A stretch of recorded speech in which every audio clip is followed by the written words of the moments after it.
Welcome to my channel SK knowledge class. दोस्तों आज की इस वीडियो में बताऊंगा मैट्रिक परीक्षा 2024 के लिए वायरल ऑब्जेक्टिव क्वेश्चन, जो कि दोस्तों ऑफिशियल मॉडल पेपर का है।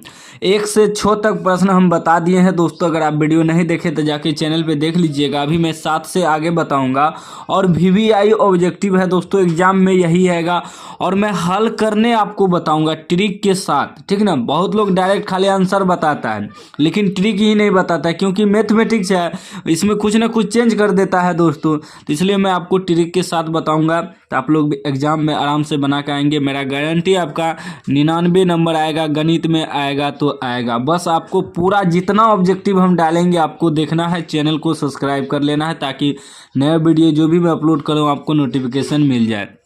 कह रहा है दोस्तों 1 + coat square theta into 1 - cos square theta, इस टाइप का सवाल दे देगा। इसमें ऑप्शन कहेगा चूज करने। अब इसका आंसर तो हम बता देंगे, लेकिन हो सकता है यहाँ 1 + 10 कोट के जगह 1 + 10 कर दे तब, और यहीं अगर 1 - कोस स्क्वायर है तो 1 + साइन स्क्वायर कर दे तब। लेकिन अगर आप सीखा हुआ रहेंगे तो आप सबको हल कर पाएंगे। हमें दिया क्या है दोस्तों कि 1 + coat square theta into 1 - cos square theta, ठीक ना। कॉपी पे बहुत कम लोग देखता है वीडियो, जबकि कॉपी पे हम अच्छे तरीका से समझाते हैं। सब डिजिटल बोर्ड खरीदता है दोस्तों, मेरे पास डिजिटल बोर्ड नहीं है तो हम कॉपी पे ही नहीं बताएंगे। ध्यान से आपको देखना है। अब देखिए दोस्तों, एक सूत्र होता है, मैं आपको बता रहा हूँ, ध्यान से आपको देखना है कि cosec square theta minus cot square theta बराबर होता है 1। क्या होता है? 1। अब जब हम कोट स्क्वायर बराबर निकालेंगे या कोसेक बराबर निकालेंगे तो कोसेक स्क्वायर थीटा बराबर क्या हो जाएगा? 1, ये माइनस है तो प्लस कोट स्क्वायर थीटा। ध्यान से समझिए। अब देखिए दोस्तों कि 1 + कोट स्क्वायर, 1 + कोट स्क्वायर को हम क्या लिख सकते हैं? कोसेक स्क्वायर थीटा, यानी कि इसको हम लिख सकते हैं कोसेक स्क्वायर थीटा। एक और सूत्र होता है 1 - कोस स्क्वायर थीटा बराबर होता है साइन स्क्वायर थीटा, ठीक। एक सूत्र होता है sine square theta plus cos square theta बराबर 1। जब कोस स्क्वायर थीटा बराबर निकालेंगे तो 1 - साइन स्क्वायर थीटा हो जाएगा। जब साइन स्क्वायर थीटा बराबर निकालेंगे तो 1 - कोस स्क्वायर थीटा हो जाएगा। एक सूत्र से 3 सूत्र बनता है, आप लोग नोट कर लीजिएगा इसको, ठीक। तो अब ये गुना में है दोस्तों।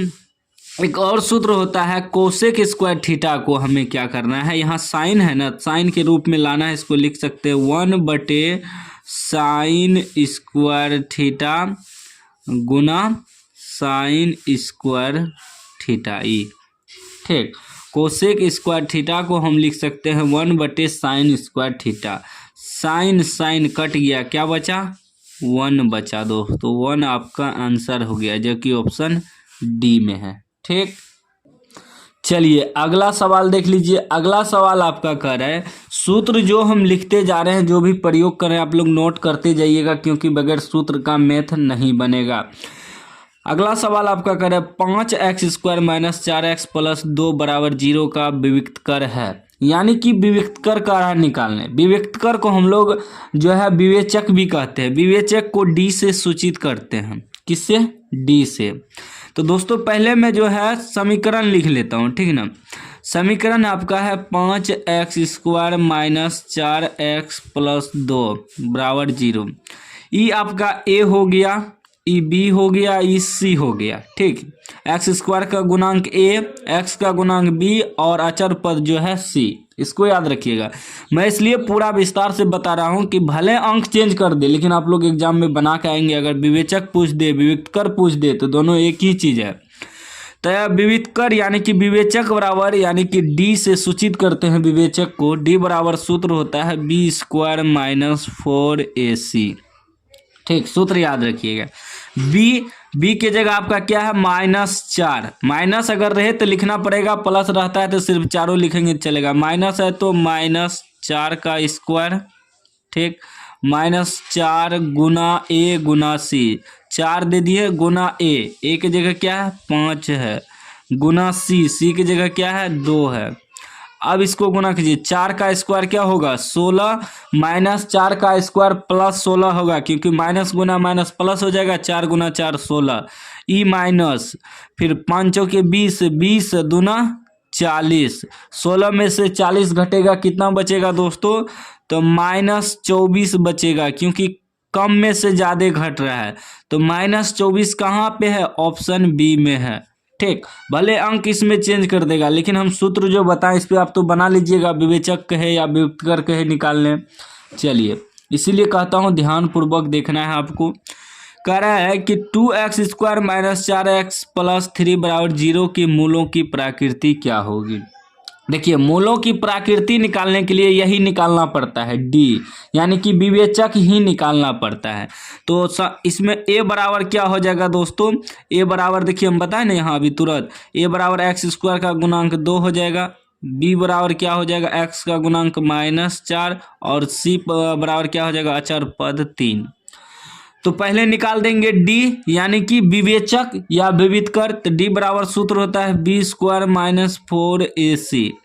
तो b के जगह आपका क्या है -4 है, इसका स्क्वायर -4 गुना ac, a की जगह 2 है गुना c की जगह 3 है। अभी क्या हो जाएगा, 4 का स्क्वायर 16 हो जाएगा, माइनस का स्क्वायर प्लस हो गया, फिर -4 दूनी 8, 8 24, 16 में से 24 घटेगा क्या बचेगा, -8 बचेगा, क्योंकि कम में से ज़्यादा घट रहा है तो माइनस में आएगा। अब d का मान माइनस में आ गया, तो मैं कुछ पॉइंट नोट करता हूँ, इसको याद रखिएगा। अगर d छोटा हो जाए 0 से, देखिए माइनस में आया तो ये 0 से छोटा हुआ ना, अगर इसमें कह दे कि -8 बड़ा है या 0 बड़ा है, तो इसमें 0 बड़ा है, क्योंकि 8 माइनस में चले गया, यानी कि आपके यहाँ कर्ज हो गया। कर्ज, माइनस का मतलब हुआ कर्ज, और 0, किसी के यहाँ 0 रुपया कर्ज है, किसी के यहाँ 8 रुपया कर्ज है, तो ये कम हुआ ना, ये ज़्यादा हुआ, क्योंकि इसके पास कर्ज नहीं है। तो माइनस वाला हमेशा कम रहता है, चाहे जितना हो जाए, -1000 हो जाए, इधर प्लस में 8 हो जाए, तो ये बड़ा है, ये छोटा है।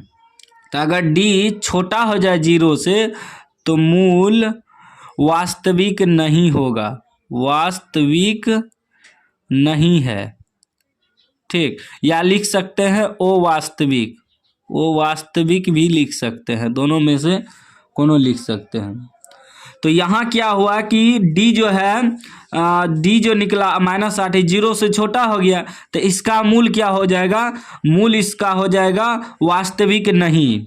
ठीक है ना, सॉरी, वास्तविक तो हाँ वास्तविक नहीं, क्योंकि माइनस में चले गया, वास्तविक नहीं होगा। क्या लिखे यहाँ, d अगर छोटा हो जाए 0 से, तो मूल वास्तविक नहीं होगा या अवास्तविक होगा। ठीक, तो वास्तविक नहीं होगा क्योंकि d छोटा हो गया। इसी में अगर d बराबर 0 निकल जाए तो वास्तविक होगा, मूल वास्तविक और समान होगा। ठीक, अगर d बराबर 0 निकल जाए तो मूल वास्तविक होगा, लेकिन और समान होगा। वही अगर d बड़ा हो जाए 0 से, तो मूल वास्तविक और असमान होगा, असमान या बराबर नहीं भी कह सकते हैं। तो ये तीनों पॉइंट को आप लोग नोट कर लीजिएगा। अगर कुछ भी निकल जाए, यहाँ तो 0 निकला था, 0 से छोटा, तो वास्तविक नहीं हो गया। अगर मान लीजिए एग्जाम्पल के लिए मैं एक चीज़ समझा रहा हूँ, अगर d बराबर अभी 0 निकल जाता, 0, ठीक, तो ई पहले 0 से d बराबर 0 निकला था, यानी कि d बराबर क्या 0 हो गया। जब d बराबर 0 हो जाता है तब क्या हो जाएगा, मूल वास्तविक और समान। अगर मान लीजिए अभी -8 नहीं आकर +8 आता, तभी जो है 0 से बड़ा होता, 0 से बड़ा होता ना, तो d अगर 0 से बड़ा होता तब क्या होता, वास्तविक और समान होता। नोट कर लीजिएगा। ठीक, तीनों कंडीशन में से कोनो एगो कंडीशन पूछबे करेगा आपसे। ठीक ना, तो मेरा पहला कंडीशन था, यहाँ हम बता दिए, अगर d 0 से छोटा निकलेगा तो वो वास्तविक हो जाएगा या वास्तविक नहीं होगा। तो तीनों कंडीशन आप लोग नोट कीजिएगा, बोर नहीं होना है, ध्यान से आपको समझना है। 10 नंबर का है, निम्नलिखित में कौन x² - 3x + 2 बराबर 0 का एक मूल है। एक मूल पूछ रहा है, यानी कि एक गुणनखंड पूछ रहा है, इनमें से क्या है इसका। तो इसको गुणनखंड करेंगे तो ऑटोमेटिक पता लग जाएगा क्या मूल है। तो गुणनखंड करेंगे x square minus 3x plus 2 बराबर 0। ये गुना करेंगे 2x स्क्वायर हो जाएगा, यानी कि एक्स स्क्वायर माइनस 3 भी पुराना है ना, तो माइनस 2x प्लस दोनों जगह माइनस कर देंगे, माइनस एक्स। देखिए एक्स स्क्वायर 3 भी पुराना है, तो minus plus 3 minus minus plus चिन्ह माइनस का 3x हो जाएगा, और गुना करेंगे 2 का 2x माइनस प्लस हो जाएगा, हाँ 2 बराबर 0। अब इस दोनों में x कॉमन लेंगे तो बचेगा x माइनस 2, और ये दोनों में नहीं कुछ तो -1 कॉमन लेंगे तो x माइनस 2 बचेगा, क्योंकि माइनस निकाल दिए बराबर 0। एगो हो गया x माइनस, एगो बाहर वाला लिखेंगे x माइनस 1, एगो x माइनस 2, दोनों कोष्ट में सेम है बराबर 0। आप लोग गुणनखंड तो जानते होंगे, तो x माइनस 1 बराबर 0 रखेंगे तो x बराबर +1, और x माइनस 2 बराबर 0 रखेंगे तो x बराबर 2। तो क्या निकला 1 और 2, तो इसमें मिलाना है क्या है, देखिए यहाँ 1 भी है ऑप्शन और 2 भी है, ठीक। तो 1 और 2 दोनों है, तो हम किसी एक का मार सकते हैं, करा एक मूल, तो b मार सकते हैं, क्योंकि दो दोनों मिल गया, 1 भी मिल गया 2 भी, किसी एक को मिलाना था, तो दोनों मिल गया तो कोई दिक्कत नहीं, किसी एक ऑप्शन को चूज कर लेंगे, यानी कि b हम चूज कर लिए। तो इस प्रकार आपको गुणनखंड करके एक मूल निकाल देना है। चलिए अगला प्रश्न देख लेते हैं। अगला प्रश्न आपका रहा कि निम्नलिखित में किसका गुणनफल एक परिमेय संख्या है। यहाँ सारा अपरिमेय संख्या लिखा हुआ है, इसका गुणनफल निकालना है, परिमेय निकालता है या नहीं। तो पहले चेक करेंगे, देखिए 5 तिया 15, तो ऑप्शन ए में √15 आ जाएगा, तो ये बाहर नहीं निकलेगा, रूट से जो बाहर निकलता है वही ना परिमेय होता है। इसको चेक करेंगे 9 सत्ते 63, ये भी नहीं निकलेगा, क्योंकि 9 तो अलग अलग भी करेंगे तो 9 तो निकल जाएगा, √3 और √7 रहिए जाएगा, ठीक। इसको चेक करते हैं, 8 दूनी 16, हाँ ये निकल जाएगा, क्योंकि 16 का वर्गमूल 4 निकलता है। देखिए 16 को लिख सकते हैं 4 × 4 √ 2 को 4 मिलके वो बाहर निकल जाएगा, यानी कि परिमेय संख्या C हो जाएगा। इस प्रकार आपको चेक करना है, रूट से बाहर निकलेगा परिमेय संख्या, रूट में रहेगा तो वो परिमेय संख्या। उसके बाद 12 नंबर प्रश्न कर है, निम्नलिखित में कौन 154 का अभाज्य गुणनखंड है। तो इसका गुणनखंड करना है दोस्तों, ठीक है ना। 154 का गुणनखंड करेंगे 2 से, 7 दूनी 14, एक यहाँ चले जाएगा, 7 दूनी 14, 11 सते 77, तो क्या निकला 2 × 11 × 7, तो 2 × 11 × 7 या लिख सकते हैं 2 × 7 × 11, ठीक। तो यहाँ देखिए तो कहाँ पे है, यहाँ C में है ना, C इसका आंसर हो जाएगा। उसके बाद लास्ट 13 नंबर प्रश्न का है, निम्नलिखित में कौन एक घातीय समीकरण है। एक घातीय समीकरण यानी कि पावर 1 होना चाहिए। इसमें देखिए स्क्वायर है तो ये तो नहीं होगा, इसमें भी स्क्वायर है नहीं होगा, इसमें तो x बराबर में है कटिए जाएगा, ये भी नहीं होगा, इसका मतलब b होगा। लेकिन चेक कर लेते हैं, x + 1 का होल स्क्वायर बराबर x² + 4x + 2, ठीक। ये a + b का होल स्क्वायर पे तोड़ देंगे, a + b का होल स्क्वायर बराबर होता है a² + b² + 2ab। तो a की जगह x² + b की जगह 1 है तो 1 का स्क्वायर + 2, a की जगह x, b की जगह 1 बराबर x² + 4x + 2।